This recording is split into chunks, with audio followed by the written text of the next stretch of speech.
What up, y'all? Mr. Cruz here, the littest teacher you never had. In today's video, I'm here to teach you something else about the Kong Drum Designer.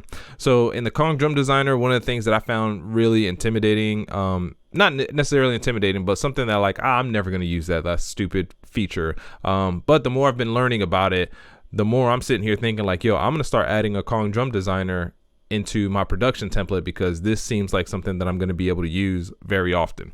So it's this over here in my pad settings. So I'm going to run through all these pad settings, what they do, and how you can apply them to your production. So first off, you'll notice that here, right in our drum control panel, we have these little magnifying glass. I'm about to call it a microscope. What am I doing? And we see those here. So what these are quick edit buttons, or quick edit functions, and what they allow you to do is to quickly change and alter the pads based off of whatever group you have selected, or off of whatever function you're wanting to tweak. And you can do that for all of these sections here, and you can also do those for here, but these are kind of like on a grid. I'll say graph on a grid. Some of them are. But let's start out with our pad settings in mute, clear, and solo. So you're making music, you know exactly what mute, clear, and solo and how they function. So not going to worry too much about that. Down here, this is where it gets good. All right, so our pad groups, first we're starting out with mute. So if you have two different pads in a mute group, all right, so in here I have my open hi-hat, or my close hi-hat, and then this is my open hi-hat. What mute does is it will, whatever pad gets triggered last will mute the pad that came before it. So even if both of them are hitting at the same time, your most recent pad will mute the previous one. So the way that you can apply that in a realistic sense is with a drummer, right? If he's hitting that hi-hat, right, and he goes from a closed hi-hat to an open hi-hat, in real life, he steps on a pedal, and then the pedal opens the hi-hat, and then he hits it, and then it creates a different sound than when he takes his foot off the pedal and that hi-hat is closed. So you can use that to create that similar effect in Kong Drum Designer. So I'm gonna hit play, right, and you can see how this is my closed hi-hat. This is my closed hi-hat going, and I'm going to show you up here my redrum. My hi-hat is constantly going, but over here I have my open hi-hat. So when my open hi-hat plays, you'll notice that this pad right here is no longer showing that it's being struck or being striked. Striked or struck? Dang, I need to take English classes. And that's because they're both a part of the mute group. So when this open hi-hat plays, it's going to mute this close hi-hat.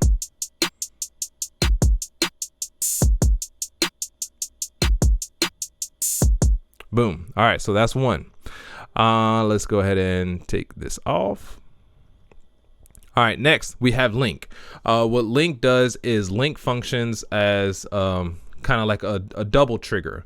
So if you have, for example here, let's say I have my snare, and I want my snare to also strike or trigger my open hi-hat. This will cause them to both be hit at the same time whenever either one of them are hit. All right, so let's go ahead and listen to it now.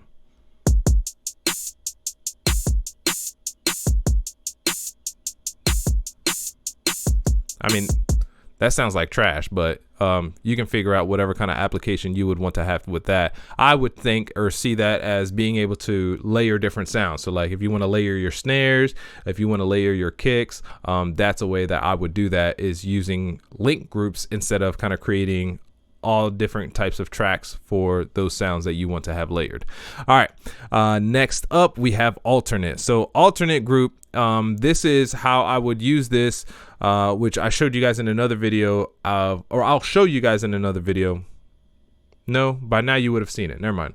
You saw in my other video of creating live hi-hats, how I use alternate groups in order to create my live hi-hats, because alternate groups does the same thing that link group does, except with alternate, it'll randomize between all the sounds that are being put in that group. It'll alternatively trigger each of the samples that are assigned to that group without without stacking them on top of one another or both of them hitting at the same time.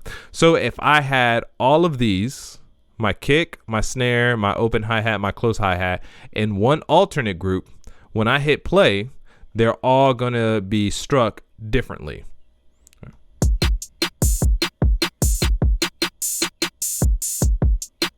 All right, that sounds horrible, but if you saw my other video with the hi-hats, it's very effective. All right, next up. Well, let me take all off of this group. How y'all doing today? Y'all doing good? All right, good. I'm happy to hear that. All right, last thing that we're going to be going over is kind of a dual part with our drum assignment and our hit types. So with our drum assignment, you'll notice that I have 7, 7, 7, 7, 7, 7. I essentially have 6 pads that are assigned to drum pad 7. So because they're assigned to 7, I've got my Nurse Rex loop here. And what I wanted to do is, actually, we'll do this. This should be on that one. All right. I'm going to jump into the hit type first because the hit type has, it'll explain to you the reason why I have 6 different pads all assigned to drum pad 7. So with hit types, if I hit, so it's only on Nurse Rex, your physical drum module and your synth drum module that the hit types will be different. On your other drum module, which is your nano and a nano, all it does is just hit type 1 is the one that will actually function. The rest of them are muted or disabled. So if I have pad 7 and I put hit type loop, what it's going to do is it's going to loop this entire loop that we have here in Nurse Rex. So I'm going to hit play. Well, not hit play, but I'm going to hit the pad so that it will play it. All right. If I change that hit type to chunk, what we see is that I have now pad 7, 8, 9, 10, 11, 12, 16. So if I were to add another one, it would add, let's say if I added 7 and I wanted this one to, oh wait, I also put pad 16. Yeah, because I already did that example. So if I take this one out, let's say I wanted that one to do loop. So now pad 16 has disappeared. But if I select that one to chunk, it'll continue to add them to the end. And it'll do it numerically. So just kind of know that. So now what's going to happen is anytime I hit any one of these 7 pads, I'm sorry, yeah, 7 pads, including 16. Anytime I hit one of these 7 pads, it's only going to trigger what's in my drum pad 7, right? Or it's only going to trigger this Nurse Rex loop, and it's going to play whatever section you see highlighted under that little marker for that pad section. The only thing that I don't see is you don't have a capability or a way to change the length of each pad. So like, let's say if I wanted pad 7 to include this transient here, there's no way for me to be able to change that. Except like that, what? So there's how you can do that, and it's really good, especially if you're working with samples. So if you kind of cut your own sample and then you drop that into and then Rex to create an nano, and bam, boom, like you can do a whole lot of cool, crazy things there. Next, you also have slice. Bam. So let's go up here to slice. So with slice, I have pad 13, and it's triggered to slice trigger. So the thing about slice trigger is that you have to have this mark here, or this checkbox not triggered, but you have to have it marked for trigger. And then you also have to kind of like watch what happens if I unselect it. Then when I move to another section, it's not going to have this little grid in the background, because that'll let me know that it's not being triggered, or it's not being included in the slice trigger for this pad.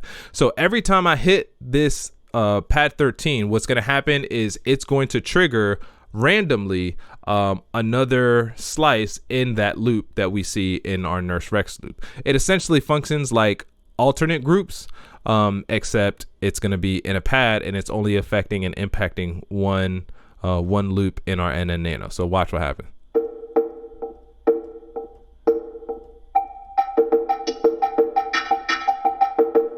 Boom. All right. So it's jumping around from different, and it doesn't show it here. I wish it did, but boom, there you go. And lastly, stop. Stop just functions where if you have a loop playing and you want one pad to you want to hit another pad in order to stop that loop from playing, it's how you would do that. But I mean, you don't want to stop the music, you know what I mean? But there you go. Those are how these pad settings work and what you can do with them. And again, there are other different, for example, if we go to our synth-based drum module, it'll change it to, you'll have a different set of hit types. But for me, the Nurse Rex loop one is the one that is the most, I would say it's the most creative, and it gives me the most sense of being able to use that for creating purposes as far as like coming up with cool ideas, because you can randomize the elements of that loop in order to create melodies or create different drum patterns or breaks and whatnot. But there you go. Stay tuned for the next video where I'm going to go into more detail about stuff in Kong Drum Designer, especially the modules and the routing. All right, so be on the lookout for those videos coming up soon. Mr. Cruz out.